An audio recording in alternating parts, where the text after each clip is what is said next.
अस्सलाम वालेकुम viewers merit hotel Karachi में मौजूद है। जैसा कि आपको बता रहे हैं एशिया पाकिस्तान चैप्टर के प्लेटफॉर्म से HVCR ट्रेंड का जो एहतमाम किया जाता है। इस बार HVCR ट्रेंड 5 है। अब्बास साजिद साहब वो हमारे साथ मौजूद है और जो कि पास प्रेसिडेंट भी हैं एशिया पाकिस्तान चैप्टर के। तो हम इनसे जानते हैं कि HVCR ट्रेंड 5 के हवाले से क्या कहेंगे, कैसी एक्सपो चल रही है और कॉन्फ्रेंस में कार्बनाइजेशन के हवाले से टॉपिक था, इनकी थीम थी, उसके हवाले से भी बात करेंगे। तो जी अब्बास साजिद साहब, सबसे पहले तो बताएं कि बढ़ के मुबारकबाद पेश करते हैं आप लोगों को कि बड़ी कामयाबी से अच्छी एक्सपो जा रही है और हर साल माशाल्लाह से होती चली आ रही है और बढ़ रही इसी तरह से। सर इसके बारे में थोड़ा सा बताएं और फिर आगे आप कॉन्फ्रेंस और इन चीज़ों के बारे में बताएं। बिल्कुल, थैंक यू वेरी मच। जैसा कि आपने बताया कि इस दफ़ा हमारी डीकार्बनाइजेशन पर है और integrating AI innovation and sustainability to the air conditioning and mechanical systems. तो ये थीम थी हमारी। इसमें ज़ाहिर है आपको जिस तरह पता है हमारी कॉन्फ्रेंस भी होती है साथ और एक्सपो भी होती है। कॉन्फ्रेंस में भी इस दफ़ा हमारे पास जो 2 डिस्टिंग्विश्ड लेक्चरर्स हैं, लूक लियांग और मिचेल स्वान, वो दोनों इसमें हैं। और दूसरे फिर हमारे RRLs जो होते हैं रीजन एट लार्ज के रीजनल लेक्चरर्स, वो भी हैं। तो बहुत ही अच्छी अभी तक कॉन्फ्रेंस गई है। कल का सेकंड हाफ़ और आज का फर्स्ट हाफ़ बहुत ही ज़बरदस्त पेपर्स रहे हैं। AI के ऊपर भी, सस्टेनेबिलिटी के ऊपर हमारे पास एकेडेमिया से भी 2 पेपर्स थे, बहुत ही शानदार। और आई एम सो प्राउड कि एकेडेमिया ने जो पेपर्स प्रेजेंट किए वो बहुत ही अच्छी क्वालिटी के थे और बहुत रेलेवेंट थे। इसी तरह एक्सपो में भी माशाल्लाह जो फीडबैक अभी लंच पे हमें दे रहे थे एग्जिबिटर्स, वो बहुत खुश हैं कि आज फुटफॉल बहुत अच्छा है। और वो यही कह रहे थे क्योंकि हमारी एक्सपो ज़रा छोटी होती है तो जो एग्जिबिटर्स के पास लोग आते हैं उनके पास टाइम होता है कि वो बहुत ज़्यादा स्टॉलों पे नहीं जाना होता, तो वो फोकस्ड होते हैं, आके उनसे बातचीत कर रहे होते हैं, टाइम स्पेंड कर रहे होते हैं और उनके प्रोडक्ट्स के बारे में, सर्विसेज के बारे में ज़्यादा अच्छी तरह जो एग्जिबिटर्स हैं वो उनको बता सकते हैं और जो कंसल्टेंट्स या जो हमारे क्लाइंट्स आते हैं वो उसको समझ सकते हैं। तो बहुत ही अच्छी अल्हम्दुलिल्लाह अभी तक चल रही है। अच्छा अब्बास साजिद साहब, ये भी बताएं कि जो डीकार्बनाइजेशन के हवाले से आप लोगों का एक टॉपिक है, थीम है, जो कि पाकिस्तान के लिए भी बड़ी पूरी दुनिया के लिए ज़ाहिर सी बात है कि आपको पता है कि कार्बन डाइऑक्साइड जिस तरह से बढ़ रही है और जिस तरह से प्रॉब्लम आ रहा है एटमॉस्फेयर में। तो सर इसके जो थीम आप लोगों ने रखी, इसको आगे लेके जाने के लिए क्या प्लान आप लोगों ने किए हैं? क्या ऐसे सोल्यूशन, ख़ास सोल्यूशन आप लोगों के टेक्निकल पेपर में अब तक सामने आए हैं? तो उसके लिए आगे फर्दर क्या एफर्ट्स है? बिल्कुल, देखें हमने तो अपने दुनिया का जो कबाड़ा कर लिया है, इंडस्ट्रियलाइजेशन करके कह लें या अर्बनाइजेशन करके कह लें, और जितना हमने कार्बन एमिट किया है एटमॉस्फेयर में उसकी वजह से जो तबाही है और जो क्लाइमेट चेंज है वो हम सबके सामने है।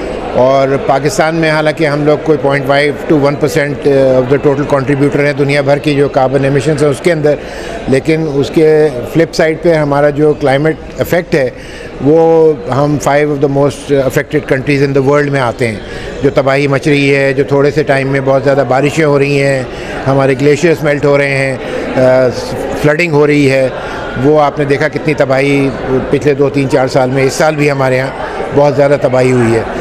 उसको मिटिगेट करने के लिए हम जो पाकिस्तान में हैं हम अपनी एफ़र्ट्स कर ही रहे हैं। आगे चल के जो इम्बैलेंस क्रिएट होने वाला है अभी जो है वो ये है कि जो बाहर के ममालिक हैं, वेस्टर्न कंट्रीज़ सोडू से या नॉर्दर्न कंट्रीज़, वो सारी की सारी हमें इस वक्त पोल्यूशन फैला रहे हैं और कार्बन एमिशंस कर रहे हैं। उनकी पॉपुलेशन जो है अब वहाँ पर श्रिंक हो रही है।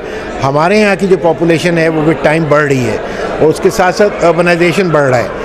तो अर्बनाइजेशन का मतलब ये होता है कि नई बिल्डिंग्स बनेंगी, नई चीज़ें बनेंगी, जहाँ लोग रहेंगे तो कार्बन एमिशंस हम बढ़ाएंगे और उसी तरह यूजेज भी बढ़ेगी। एयर कंडीशनिंग की यूजेज है या पानी की यूजेज है या हॉट वाटर की यूजेज है, इन सब चीज़ों की भी ज़ाहिर है जिस तरह से आबादी, अर्बन आबादी बढ़ेगी उसी तरह इनकी भी चीज़ें बढ़ती चली जाएंगी। तो इसलिए अभी से हमें टेक केयर करना है कि वो आगे आने वाले दिनों को हमने किस तरह कंट्रोल करना है और अपनी अर्बनाइजेशन को, अपनी कार्बनाइजेशन को किस तरह से मिनिमाइज़ करना है।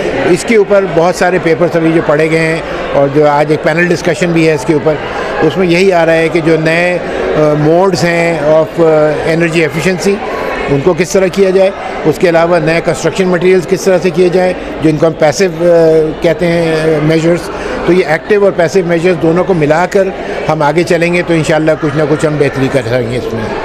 अच्छा सर, जहाँ तक इंडस्ट्रीज़ की बात की जाए, ठीक है, इंडस्ट्रीज़ तो जाहिर से बात है कि बहुत सारे रूल्स को फॉलो करना बहुत मुश्किल है, क्योंकि गवर्नमेंट भी इतना सपोर्ट नहीं करती है, और फिर उनके अगर वो तमाम रूल्स को फॉलो करें तो कॉस्ट इतनी हाई हो जाती है कि वो सारी चीज़ों को ये फैसिलिटीज़ नहीं दे पाते, क्योंकि ज़ाहिर सी बात है फिर कस्टमर नहीं वो बेयर करते चीज़ें।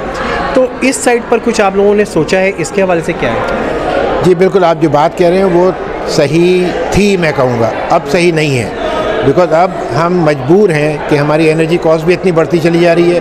तो अगर हम इनएफिशिएंट और एनर्जी एफिशिएंट चीज़ें नहीं इस्तेमाल करेंगे तो हमारी कॉस्ट ऑफ प्रोडक्शन और हमारे ख़र्चे बढ़ते चले जाएंगे। एक साइड पे तो ये है, तो अब ज़्यादा फिजिबल हो गया है लोगों के लिए कि वो अपने इक्विपमेंट को चेंज करें, अपनी मैन्युफैक्चरिंग टेक्निक्स को चेंज करें, मॉडर्नाइज़ करें, अपने बॉयलर्स को चेंज करें, अपने चिलर्स को चेंज करें और ज़्यादा एनर्जी एफिशिएंट चीज़ें लेके आएँ।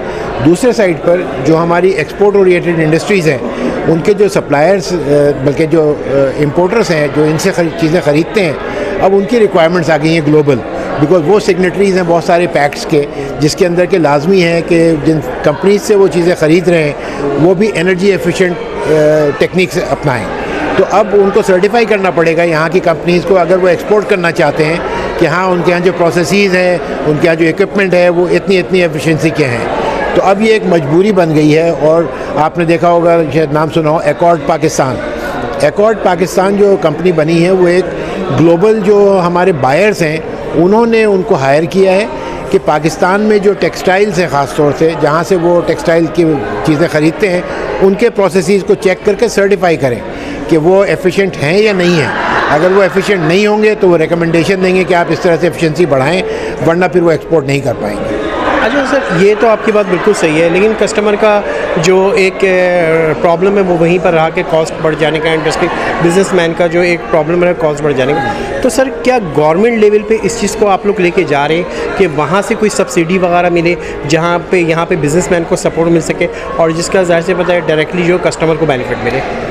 देखिए, गवर्नमेंट की अपनी मुश्किलात हैं, ठीक है ना, हम रिकमेंडेशन ज़रूर देंगे, लेकिन हमें प्राइवेट सेक्टर को इतने दिनों में सीख जाना चाहिए कि बजाय इसके कि गवर्नमेंट सब्सिडीज़ को वो करें, और अभी आपने देखा कल ही IMF के आ गए कि सारी सब्सिडीज़ बंद करो और चीज़ें, तो हम private sector should come up. अब टाइम हो गया है कि private sector I think is mature enough, और वो समझते हैं, बहुत समझदार लोग हैं जो हमारे इंडस्ट्रियलिस्ट हैं, मैन्युफैक्चरर्स हैं, कि वो एनर्जी एफिशिएंट चीज़ों पर आएँ।